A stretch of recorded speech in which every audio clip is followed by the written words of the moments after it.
Buenas tardes, amigos de Voz y Testimonio. Estamos aquí en el jardín principal de la cabecera municipal de Ezequiel Montes, en el kiosco. Hoy nos toca entrevistar en nuestra serie de entrevistas que estamos haciendo desde la campaña a la candidata del partido Nueva Alianza, Dulce Huerta. Muchas gracias, Dulce, por acompañarnos. Gracias a ti por la invitación. Aquí estamos. Ella es candidata al Senado de la República en segunda fórmula. Así es. Y pues lo que queremos es saber cuál es su pensamiento, cuáles son sus propuestas, quién es Dulce Huerta, hacia dónde va, cuál es su futuro inmediato. Primero, ¿de dónde vienes? ¿Quién eres? Claro ¿A qué te dedicabas sí. antes de entrar a la política? Antes de entrar a la política. Bueno, mi nombre es Dulce Jacqueline Huerta Telles. Tengo más de 33 años viviendo en la ciudad de Querétaro. Mis padres son queretanos, mis hijos son queretanos y ya soy queretana de corazón. ¿Tú de dónde eres originalmente? Del Estado de México, de Tlalnepantla, Estado de México. Fui la única que, a pesar de que son puros queretanos, yo no. A mí me registraron fuera. Soy mamá de 3 hijos y me he dedicado en el camino he tenido negocios, a los hijos, y desde el 2009 estoy en la política, en el partido Nueva Alianza. Sí. En un principio fue con el movimiento de mujeres y con él vine caminando junto con la maestra Mari Barraza, con quien fui su coordinadora en una campaña local, y luego hace 6 años fui su suplente en una candidatura federal. Ahora nos invita la maestra Consuelo Hernández Padilla a participar con ella dentro del partido, y sigo con el movimiento de mujeres. Y ahora nos invitan a participar en la candidatura y vemos la gran necesidad que hay de nosotros como ciudadanos pertenecer a la política, hacer política pública para los ciudadanos, no para los políticos. ¿Sí entiendes lo que es la diferencia entre un político y un ciudadano? Sí. ¿Cuál es? Un político es aquel que se dedica a hacerse rico, a no hacer nada. Así lo tomo. Sabemos que hay muy buenos políticos que están haciendo mucho por nuestro país, pero también sabemos que hay muchos muy malos políticos que a través de los años se han sentado a hacerse ricos. Y tan es así que tenemos varios exgobernadores que están detenidos o que están en investigación. Entonces, si nosotros queremos acabar con todo este tipo de cosas, tenemos que participar dentro de la política. Tenemos que poner nuestro granito de arena y no quedarnos callados.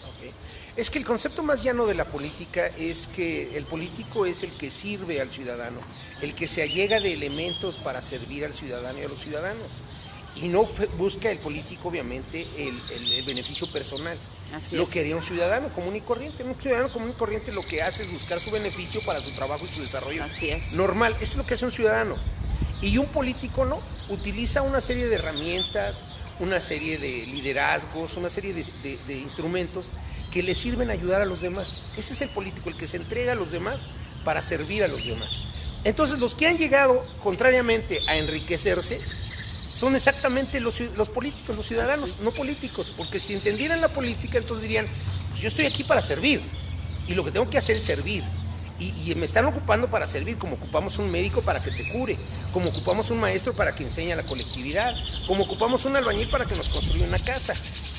Finalmente está haciendo un trabajo por los demás o para los demás, y el caso del político es lo mismo. Pero lo han dejado de hacer. Así es. Pero lo han dejado de hacer. Tienes toda la razón, tú me das el significado de lo que debería de ser un político. Que debería de ser. Que debería de ser, y no lo está haciendo. Entonces, nosotros vemos que la ciudadanía necesitamos algo más. Necesitamos gente que vea por nosotros, los ciudadanos. Mira, yo a través de los años he venido con diferentes cosas apoyando a la gente, ya sea con comida, ya sea en esta zona de acá de Cadereyta, de Tolimán, del mismo Ezequiel Montes.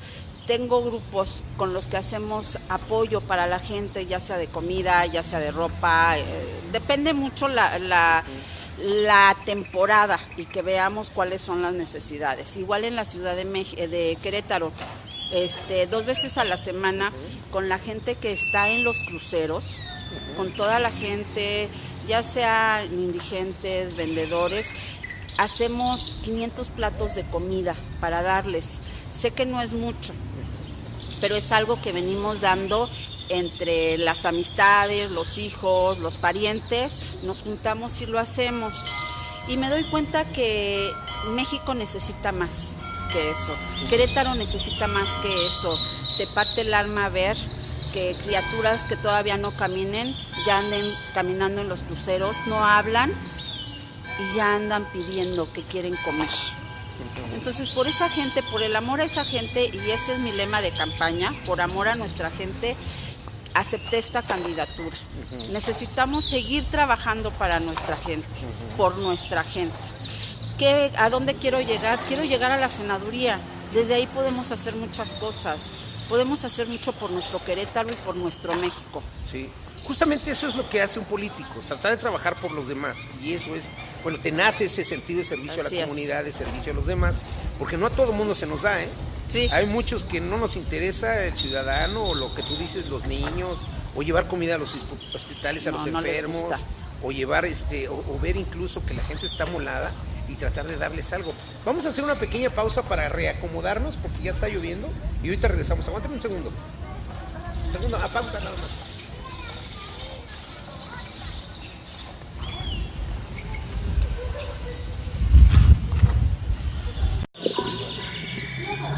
Bueno, amigos, ya estamos aquí de regreso, nos está atacando la lluvia, aquí estamos en la cabecera municipal de Ezequiel Montes, justamente en el kiosco.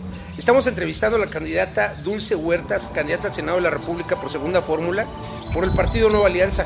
Estamos platicando justamente en el asunto de la diferencia entre el político y el ciudadano, y que el ciudadano es el que realmente nada más ve por sí mismo, y el político trata de ver por los demás, y es precisamente los que buscan llegar, pero la política se distorsiona. Sí. La política busca en muchos casos nada más allegarse de sus propios recursos, allegarse de sus propias cosas y olvidarse del ciudadano. Nada más lo utilizan como un medio, no como un fin. Y me estabas platicando que ustedes hacen brigadas para dar alimentos, para dar cobijas, para dar ropa, también ropa, cobijas, etcétera, comida, etcétera, en los municipios y ahí en la capital queretana. Así es. Ahora, estaba revisando la propuesta del partido Nueva Alianza y hay algunos asuntos importantes en la plataforma política de Nueva Alianza, en el que tienen varios puntos, entre ellos el asunto de la seguridad. La seguridad en el Estado ha caído, sí, ha tenido serios problemas con la llegada de los últimos gobernantes, no solo en Querétaro, en todo el país, pero Querétaro nos jactábamos de ser un Estado muy seguro. Y hoy en día estamos tronando en ese asunto. ¿Tú cómo ves el asunto de la seguridad? Bueno, sí vemos ese problema, no puedo decir que el 100%, pero sí más del 50% de la ciudadanía hemos sido víctimas, ya sea de un robo en la calle o en las casas.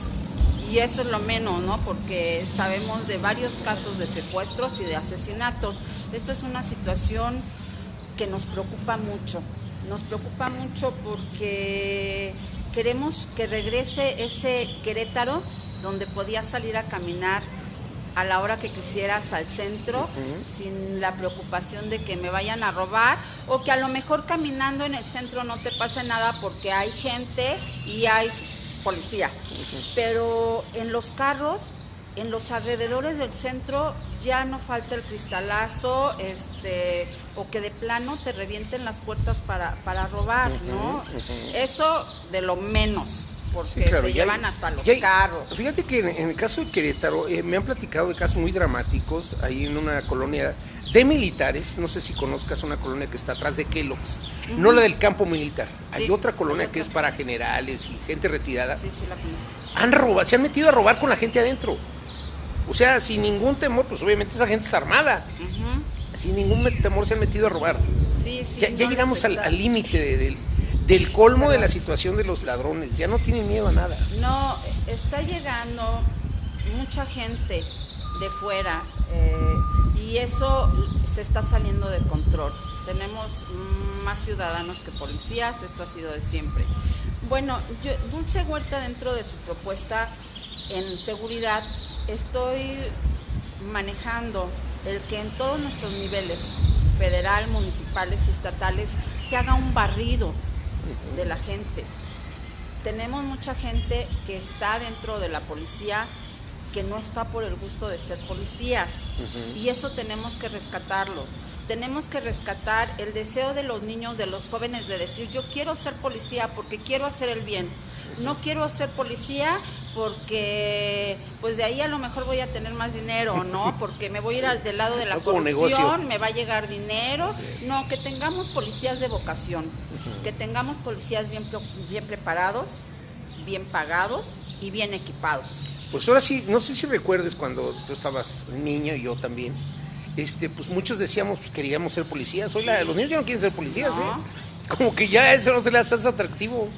Prefieren ser narcotraficantes que policías, y tú ves que los niños juegan a eso. Ahora es muy penoso ver que sales a las calles y que en lugar de, no sé, a lo mejor de que traigan algún juguete como lo llegamos a hacer nosotros, o la patineta, los niños cargan las pistolas de juguete o buscan traer las espadas para jugar, ¿no? Eso lo tenemos que rescatar. Tenemos en el mejor de los casos, porque a veces que ya no los vemos ni en la calle jugando. Sí, eso es lo peor. Lo peor que vivimos es a los chaparritos con los teléfonos de los papás, jugando a matar. Así es. A matar, o sea, los juegos de las computadoras, de los teléfonos son de guerra. Así es. O sea, ya se nos acabó definitivamente el niño en bicicleta, el niño en patines, los niños pero no por jugando el gusto, en la calle, no, por la misma inseguridad y por el rápido crecimiento que está teniendo nuestra ciudad. Ya no vemos colonias pequeñas, ¿sí? Ya estamos viendo colonias muy grandes, de muchos condominios, que ya no conoces a la gente.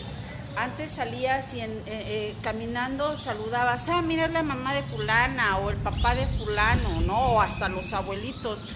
Ahora caminas en el centro de Querétaro y eso pasa en todos los municipios, ya no conoces a la gente, ya la gente ya no se conoce, perdimos nuestro civismo, perdimos nuestros valores, ya la gente no se saluda, ya la gente no da las gracias, ya la gente no pide por favor, ya es dame o ten y punto, ¿no? Entonces es parte de las propuestas que traemos dentro de la educación, te digo, de seguridad, ese barrido que tenemos que hacer para tener policías. Dulce, un problema que está viviendo la capital del estado es la entrega de permisos para construcción y desarrolladores de manera muy ilegal, donde no cumplen muchas veces con las normas ni con los lineamientos. Y estamos teniendo un crecimiento demográfico muy acelerado y muy desordenado, lo que tú mencionas. ¿Tienes alguna propuesta para tratar de combatir esto desde el Senado, de que se hagan o leyes más severas o sanciones más severas a quien no cumpla con un desarrollo adecuado?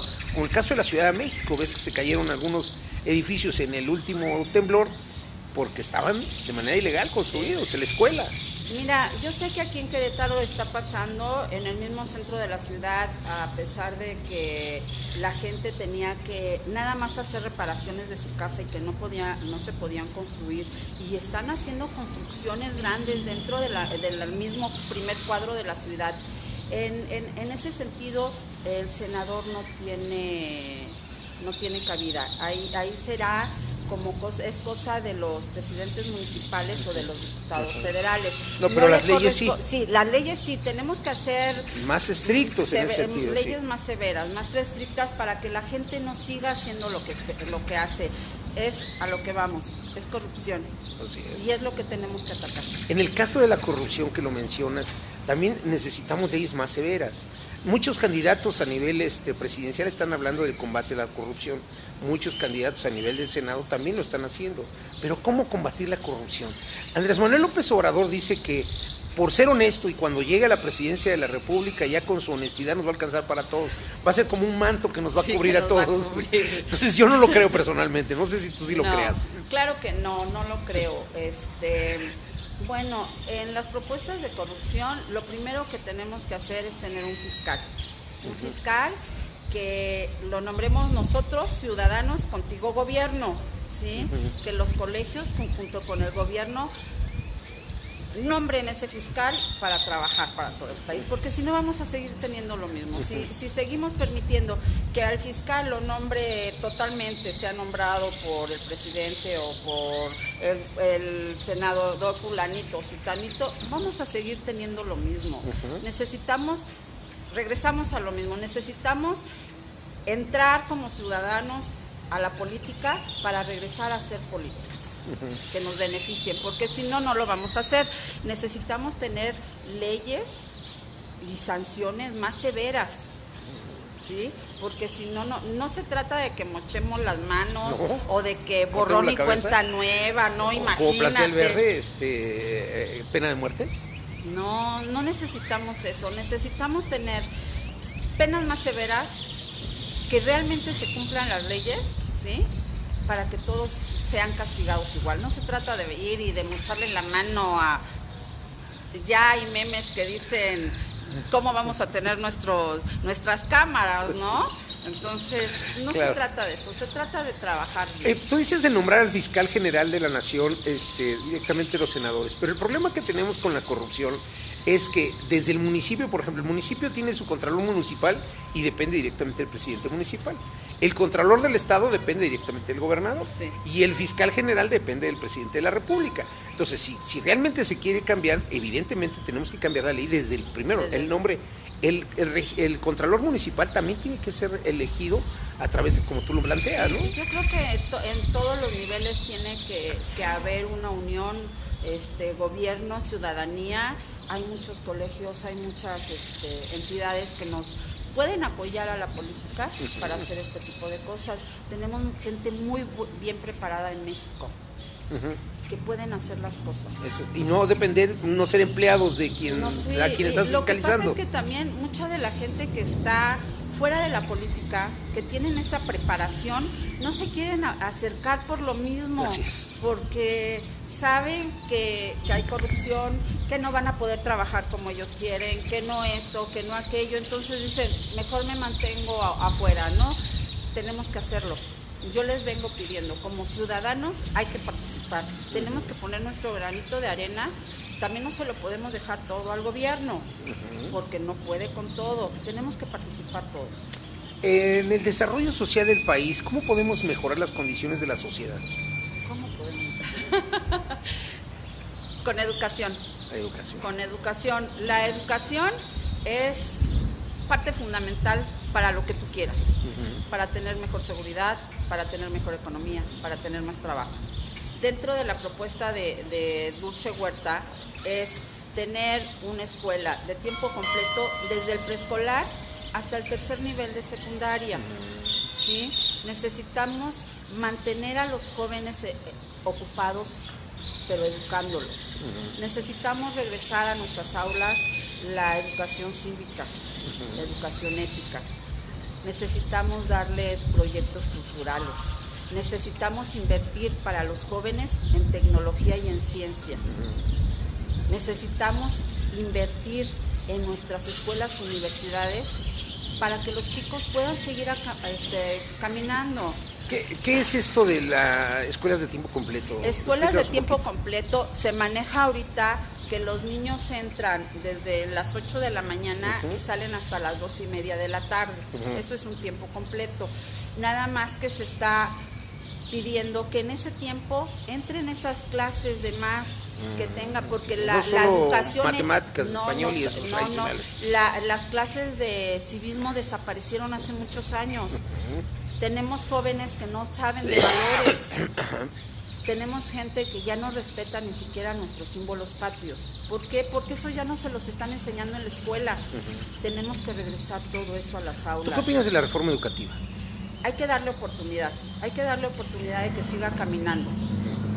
Son temas muy delicados que a lo mejor a unas personas les parezca mal y inclusive dentro del mismo magisterio unos están de acuerdo y otros no. Hay que darles tiempo. Hay que darle tiempo a esas leyes, a esas reformas, de que den sus frutos. Nada es ¿Cuándo consideras que pueda dar frutos esta ley? No sabemos, o sea, hay que darle oportunidad, no sabemos cuánto tiempo sea, pero sí hay que darle oportunidad. ¿Qué otras reformas podrían implementarse en el sentido educativo para que pueda funcionar mejor las cosas?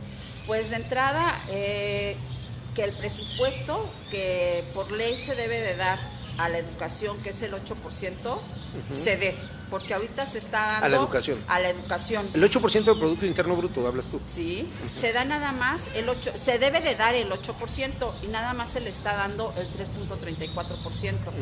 Dentro de las propuestas que traigo es que se le dé el 11% a la educación, porque estamos en el nivel más bajo en la OECD.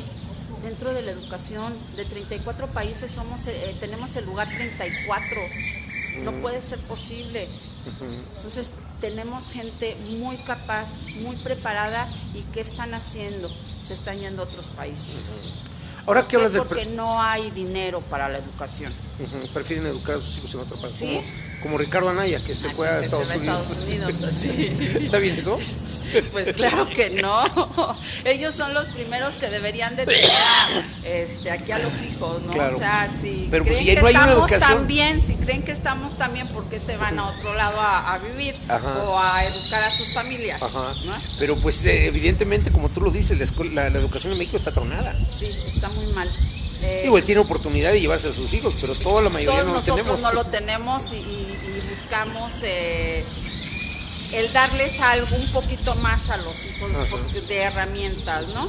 Estuve ya en algunas escuelas y, por ejemplo, con la rectora de la UAC, ellos comentan, el presupuesto que tiene la universidad no les alcanza.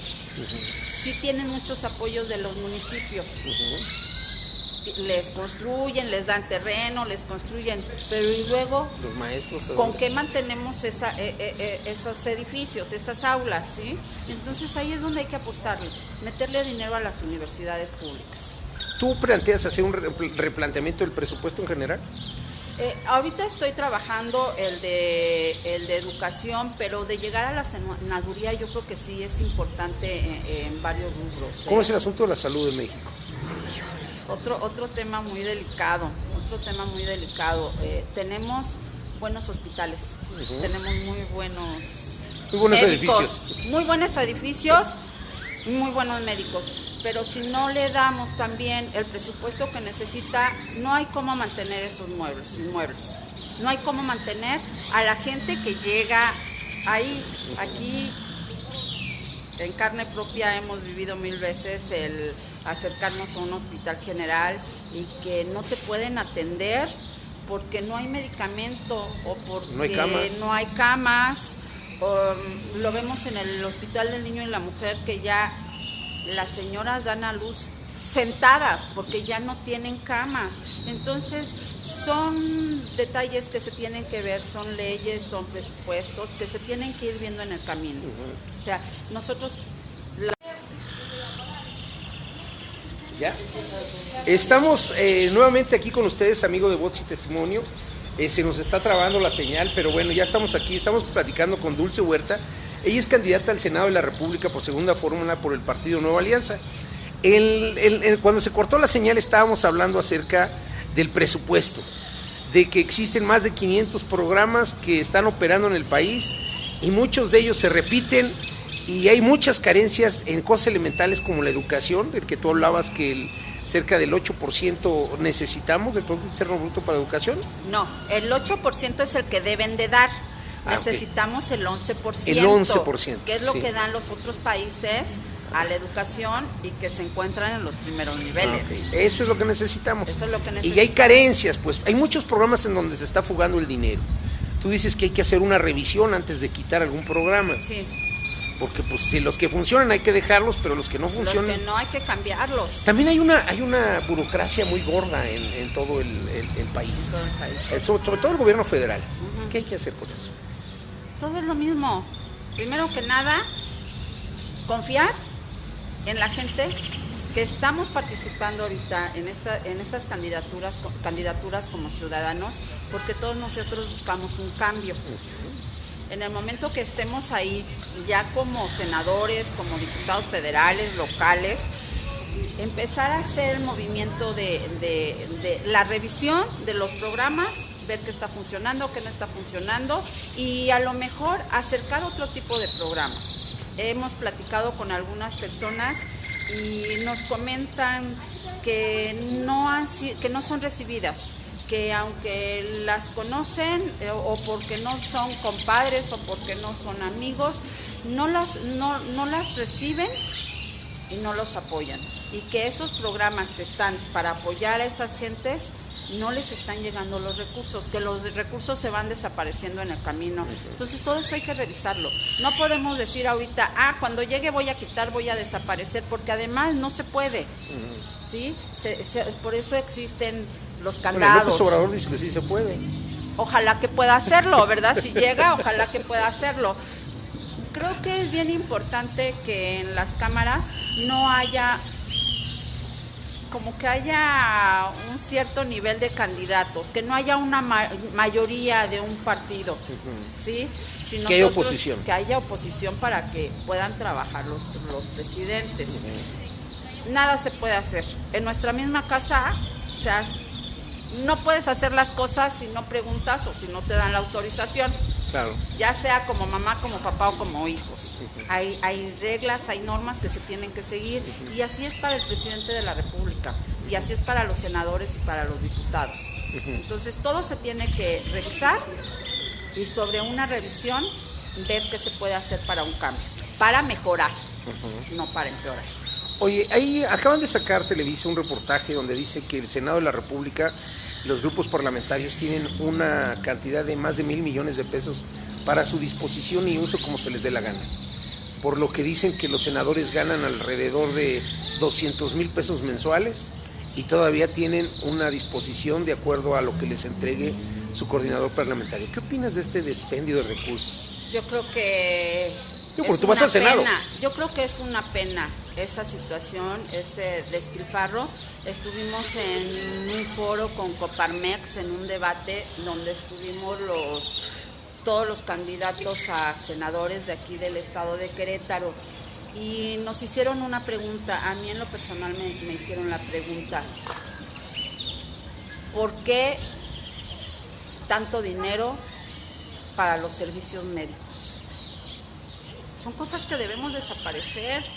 O sea, como servidores públicos, pues si vas a hacer un servicio médico particular, que te cueste de tu bolsa, porque si no de tu bolsa como servidor público, también vete al seguro para que sufras lo que sufrimos todos, que sufras que no tienen medicamentos, que sufran que no hay doctores, que sufran que los aparatos están descompuestos y que las citas te las van a dar hasta dentro de 2 meses y que si estás muy malo, pues pídele a Dios que no te mueras antes de tu consulta, ¿no? Entonces, yo creo que esos pagos que se le dan a los senadores, a los diputados, deben de revisarse. ¿Revisarse o bajarse? Revisarse para bajarse, y no pueden tener tantos apoyos económicos. O sea, ¿qué haces para que te ganes 200,000 pesos mensuales, por Dios? Eso se tiene que revisar. Pero es que, como dice el dicho popular, el que parte y reparte se queda con la mayor parte. Eso es lo que hacen los senadores y los diputados. Pero eso no debería de ser. Eso no debería de ser. Yo estoy en contra de eso. Porque México, a pesar de ser un país tan rico, tenemos muchas carencias.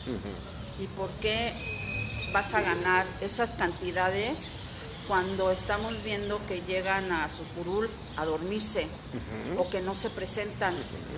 Ahí debería de ser como un trabajo normal. O sea, no te presentas 3 días y vamos a hacer un cambio, chaparrito, porque no podemos estar trabajando así. Tenemos que revisar eso.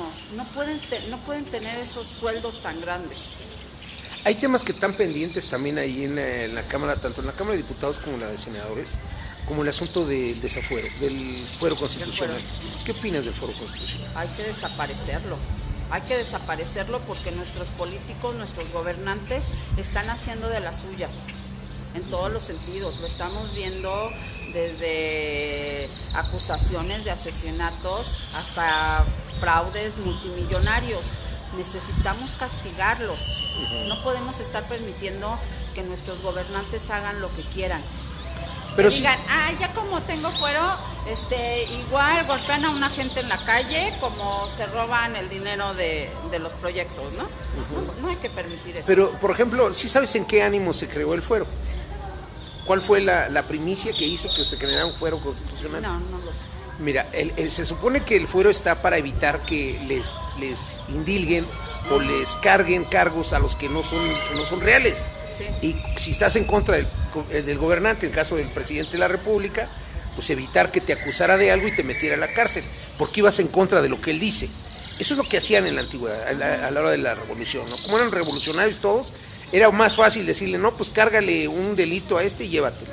Okay. Entonces, lo que hicieron fue poner el fuero constitucional para evitar que el presidente de la República les hiciera un cargo, les cargara un cargo y metérselos a la cárcel por ser opositor al presidente.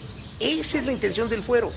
Ahora, pero ¿cómo se van a defender si se los quitan? Pero ya abusamos de ese fuero. Sí, ya abusaron, pero ¿estarías de acuerdo que lo quitaran y de repente el presidente empezara a hacer recorte en las cámaras para decir, a ver, todos estos estaban cometiendo delitos, échenlos pa'l bote? Pues si hay investigaciones y se lo demuestran, yo creo que está bien. Pero yo estoy de acuerdo. ¿Quién hace las investigaciones en este país? Por eso. Pues es el mismo, regresamos a lo mismo. Hay que trabajar junto gobierno con ciudadanos para que se eviten este tipo de cosas. Así es. Sí, pues sí, el juzgador es el que juzga, pues entonces. Por eso el fiscal que no tenga nada que ver con el presidente y que sea de las dos para que se pueda hacer algo. Ahora no hay una verdadera separación de poderes en este país. El presidencialismo que ha sostenido este país ha sido el que sostiene, que manda y que dice y que ordena qué se hace, cómo se hace y dónde se hace. Y todos los demás poderes se han subordinado al presidente. Por eso tiene que haber en todas las cámaras, en las dos cámaras, gente de diferentes partidos, gente a lo mejor ahorita ya independientes, para que no le permitan que haga todo lo que quiera. Que se hizo mucho todavía hace, ¿qué te gusta? ¿2 sexenios? ¿Tú estás de acuerdo con el sistema presidencialista que tenemos actualmente? Híjole, me metes en un dilema. Te lo digo porque Andrés Manuel plantea un presidencialismo absoluto. Sí. Meade plantea pues, seguir con lo mismo, ¿no? También un presidencialismo que el que parece que el de Andrés Manuel es más recio, más firme, más de decir, se hace lo que yo diga, como yo diga, lo que yo diga. Y Meade trata de hacer las cosas más o menos como están hasta ahorita.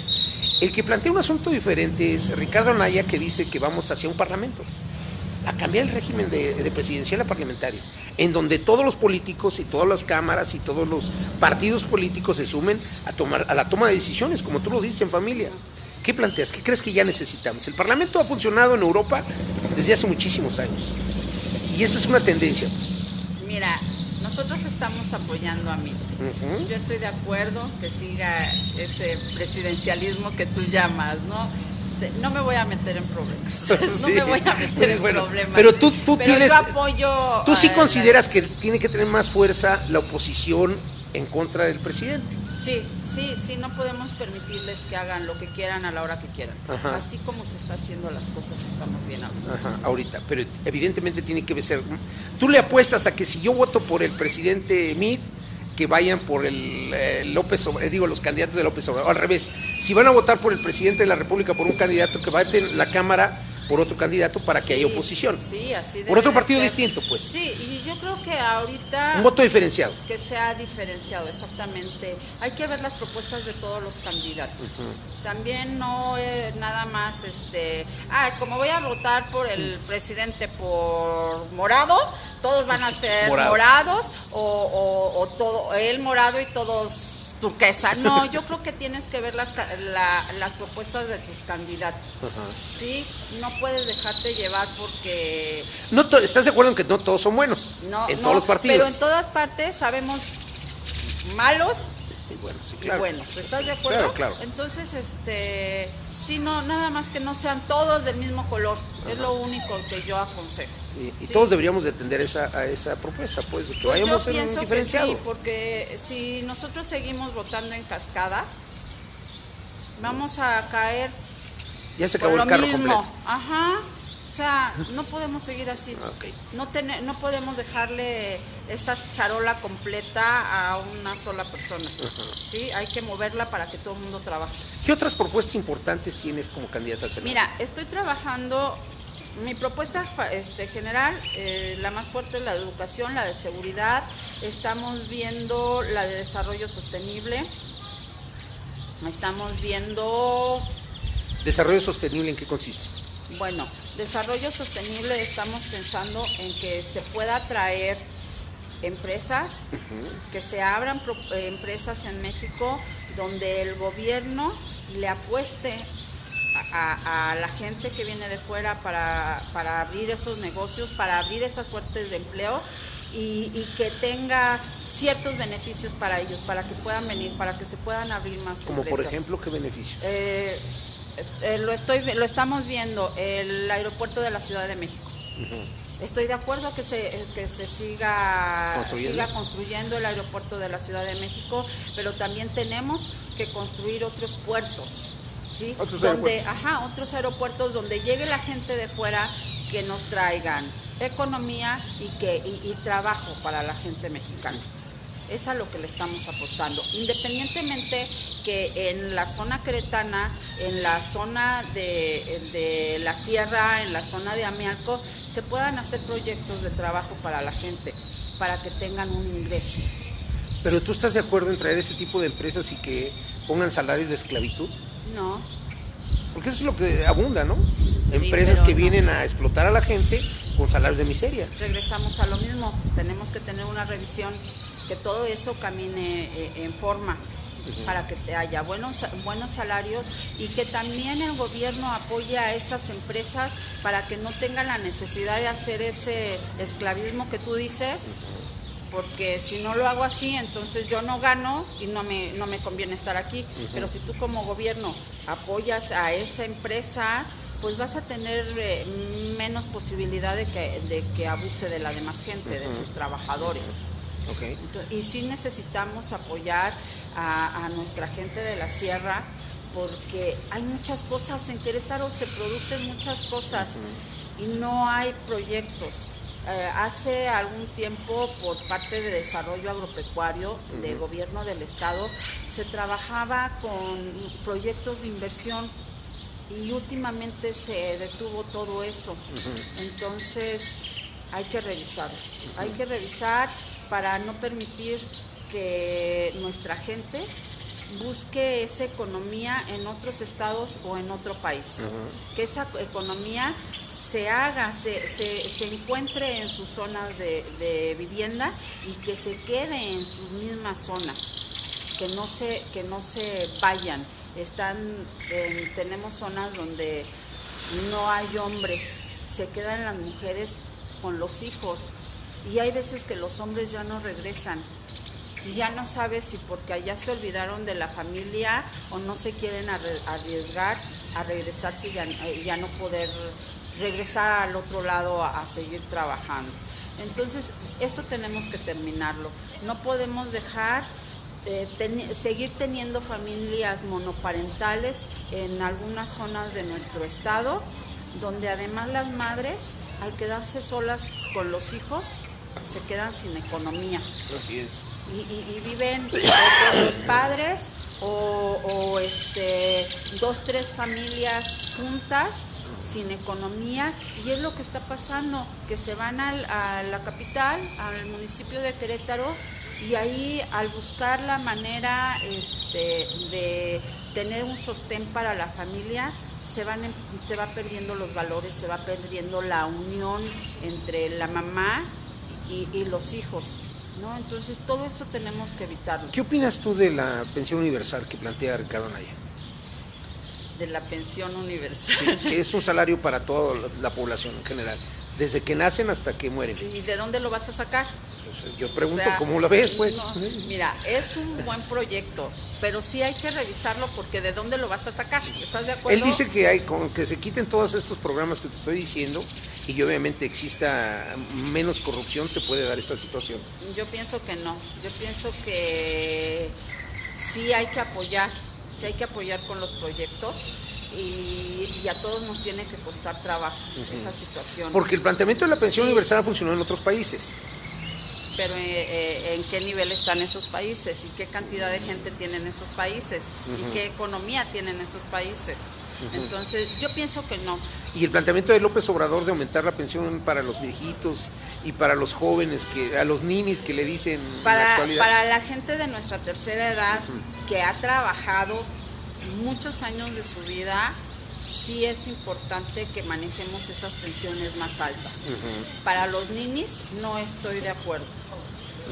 No estoy de acuerdo, tienen que trabajar, tienen que ganarse el dinero. ¿Qué vamos a hacer con la cantidad de jóvenes que no trabajan y que vamos a estarles ahora hasta pagando? ¿No? Sí, No, creo que para los jóvenes sí no me parece la pensión. Los jóvenes tienen que aprender a ganarse el dinero, tienen que aprender a ganarse lo que tienen para que lo valoren. Ok. ¿Alguna otra propuesta que tengas que no me hayas comentado? Es que traigo así como muchas, pero te digo, vamos encaminados a la educación y la educación nos va a llevar a todas partes. Okay. ¿Y por qué debemos votar por ti? ¿Por qué votar por Dulce Huerta? Porque Dulce Huerta quiere llegar al Senado para apoyar a su gente, por amor a su gente.